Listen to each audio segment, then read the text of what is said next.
여덕입니다. 인텔 12세대 드디어 출시되었습니다. 안 그래도 DDR5랑 윈도우 11 때문에 정신이 없는데 12세대까지 이렇게 빨리 나와버리니 정신이 나갈 것 같아요. 그래도 저 여덕이 가만히 있을 순 없죠. 테스트 싹 다 해봤습니다. 생각해보신 테스트 전부 다 해봤으니까 빠르게 한번 살펴보겠습니다. 이번 영상에서 사용된 CPU와 메인보드를 대여해주신 인텍인 컴퍼니 감사합니다요. 중요한 거 몇 개만 말씀드리고 바로 테스트로 넘어가겠습니다.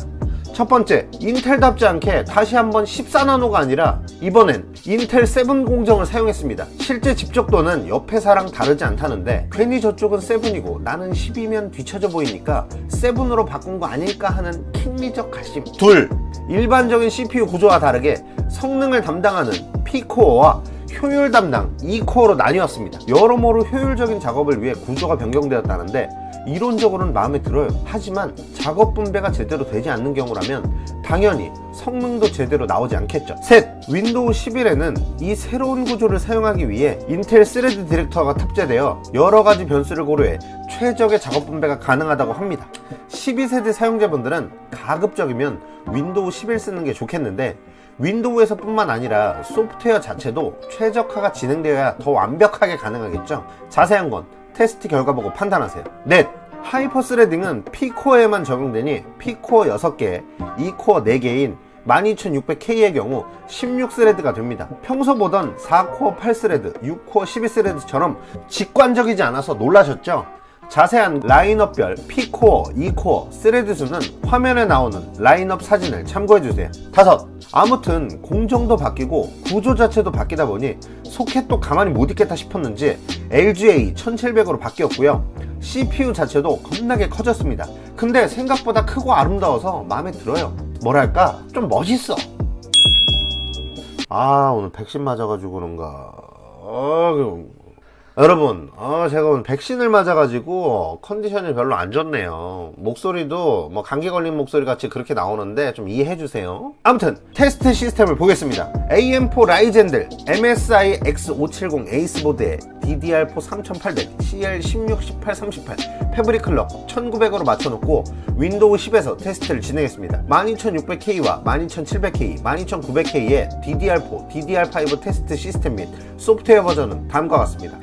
DDR4 시스템과 DDR5 시스템 모두 전력 제한을 해제한 후 테스트를 진행했고 DDR5의 경우 CPU memcon과 메모리 클럭의 동기화를 1대2로 맞춰서 진행했으니 참고 부탁드립니다. 테스트에 사용된 에이펙스 보드는 극한 오버클럭에서 모든 스탯을 투자한 보드로 오버클럭커를 위한 모든 기능을 담아낸 보드입니다. 저희가 이번엔 시간 관계상 오버클럭을 하진 않았지만 보드 자체의 품질이야 말할 것도 없고 빛 좋은 개살구긴 하지만 PCIe 5.0 SSD용 확장 카드도 제공하는 만큼 상급 보드의 품격을 느낄 수 있었습니다. 12세대로 오버클럭 하면서 노실 거면 무조건 에이펙스 보드 1순위로 추천드립니다. 결과를 보여드리기 전에 저희가 보여드리는 모든 결과값은 차후 진행될 윈도우상, 소프트웨어상 업데이트를 통해 지금 보시는 결과치와 크게 달라질 수 있는 점 미리 안내 드립니다. 먼저 가장 많이 사용하시는 시네벤치입니다.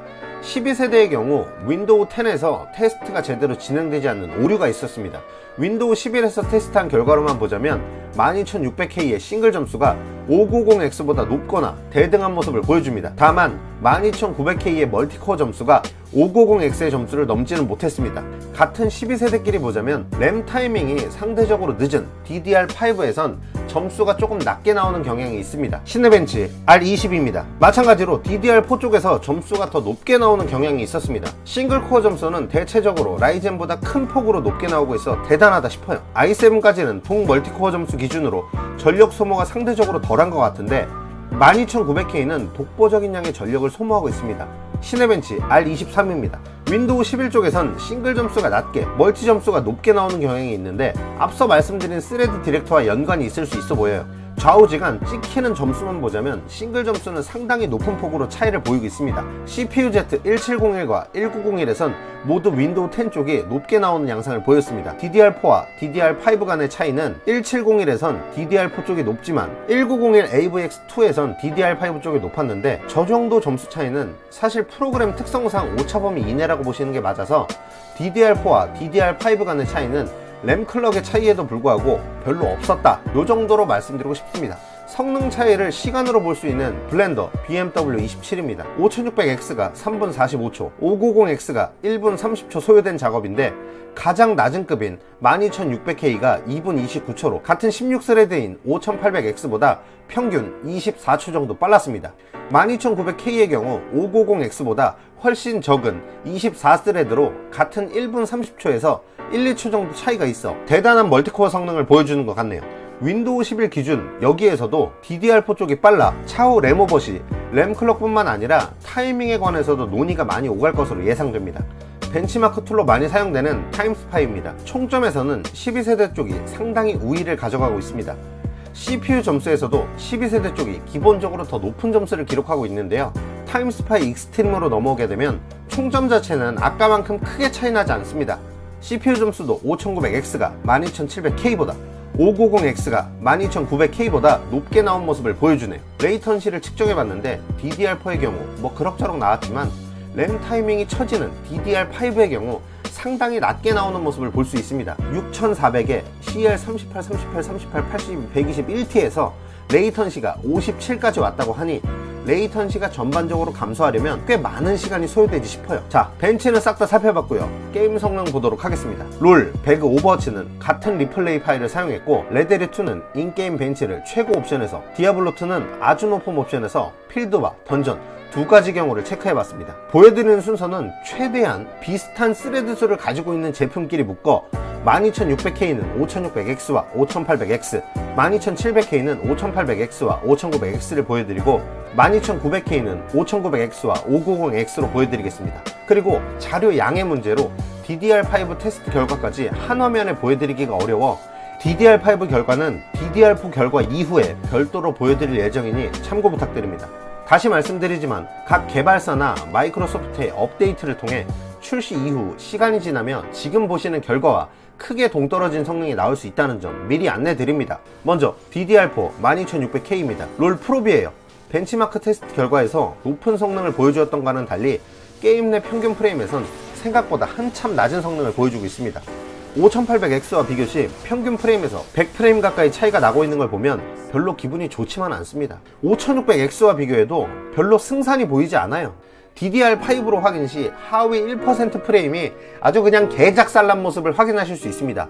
그래도 윈도우 11에서는 스레드 디렉터의 역할뿐인지 하위 1% 프레임이 꽤 올라오긴 했으나 여전히 근사 스레드 수 라이젠을 상대하기엔 부족한 모습입니다. 다음은 배틀그라운드입니다. 평균 프레임과 하위 1% 프레임 모두 롤만큼은 아니지만 그래도 어느 정도 격차가 있는 모습입니다. DDR5 시스템에선 방금보다 더 큰 차이로 격차가 벌어졌고 롤 때와 마찬가지로 윈도우 11에서는 하위 1% 프레임이 어느 정도 복구되는 양상을 보입니다. 다음 게임은 오버워치입니다. 오버워치에서 12600K가 5600X와 5800X보다 높은 평균 프레임과 하위 1% 프레임을 보여주었습니다. 벤치와 결과값 보여드리기 전에 설명드렸듯 윈도우 자체에서도 그렇고 게임사에서도 관련된 패치를 지속적으로 이렇게 진행을 해줘야 하는 상황이라서 차후 프레임이 개선된다면 지금과 같은 양상을 보이지 않을까 조심스럽게 추측해봅니다.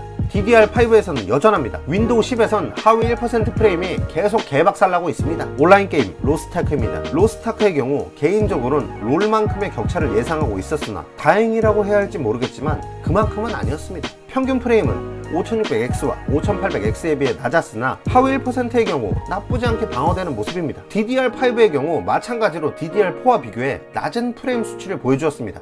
하락폭이 타 게임들보다 유독 두드러지는 걸 보아 로스트아크는 램 타이밍에 민감한 게임이라는 추측도 해볼 수 있겠습니다. 패키지 게임을 대표해 레데리2를 넣었습니다. 인게임 벤치를 통해 확인해보니 최종 결과값 기준 윈도우 11에서는 차이가 났으나 윈도우 10에선 1프레임 정도 더 잘 나온 것으로 측정되었습니다. 인게임 벤치 특성상 게임 내 환경을 최대한 반영하긴 하나 때때로 벤치 내용이 다른 경우가 있어 이 정도 오차는 동급이라고 봐야 맞습니다. DDR5에서 벤치를 돌릴 경우 평균 프레임 자체는 비슷한 수준이었으나 최종 결과값에서 최소 프레임이 낮게 나온 것으로 측정되었습니다.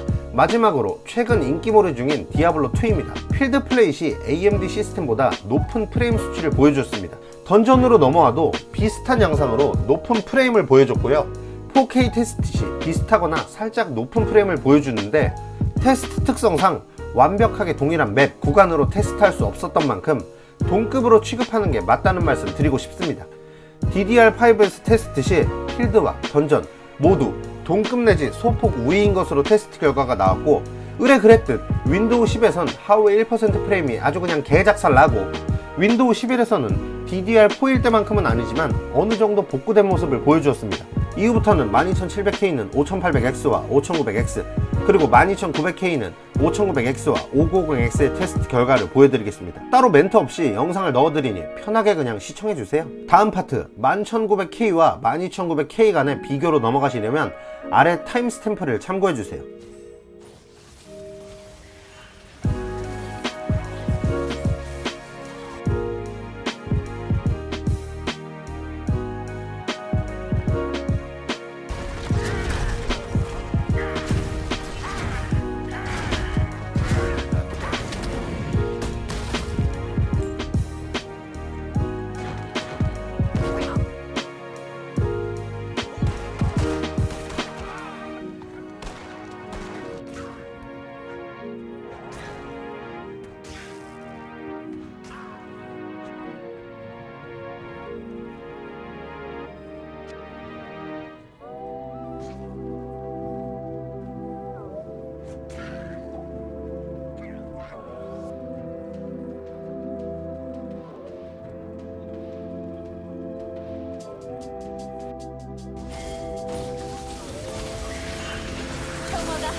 이전 세대와 비교해 어느 정도나 성능이 뛰었는지 확인을 위해 11900K와 12900K를 윈도우 10에서 3200 동일 클럭, 동일 타이밍에서 테스트를 진행해봤습니다.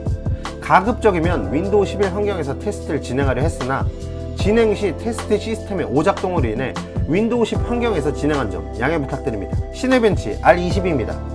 싱글 성능에서 약 21%, 멀티 성능에서는 약 76% 가까이 성능 향상이 있었습니다. 물론 11900K가 세대가 바뀌며 코어 수가 줄어든 케이스라 더욱 차이가 크게 느껴지는 건 있지만 그래도 대단한 차이입니다.